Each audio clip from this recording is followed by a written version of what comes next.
So many anime have come out this season, and it has been hard to keep up with all of them, but here's my top 5 list of anime, starting off with the honorable mention of Takopi's Original Sin.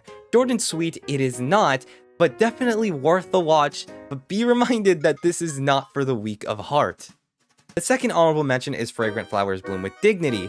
It's a romance anime that's very wholesome, and the best part about it is that both the main characters have a brain. Moving on to the actual list, we start off with Witch Watch, which is a comedy anime that resembles bits of Psyche K, but also retains its own identity with its cast of characters and own set of unique scenarios that each cast has to go through.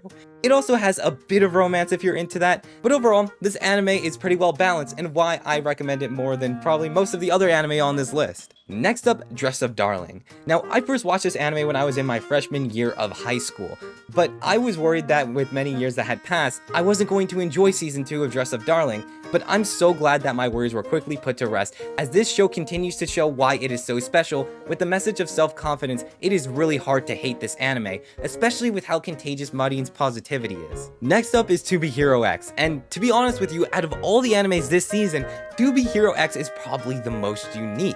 For me, I do enjoy when a show swaps main characters because it gives a new perspective to the overall story. In this specific case being the trust system, which I think is very interesting because it brings commentary to all these heroes that are seen as celebrities to the public eye, and how the public gives all these celebrities power.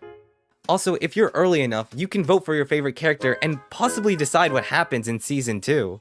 Time for an anime that flew under the radar. Detectives these days are crazy, is goofy hijinks kicked up to the max. And it's all because of one of the most underrated characters this season, Mashiro. Because when was the last time you can think an anime referenced SpongeBob?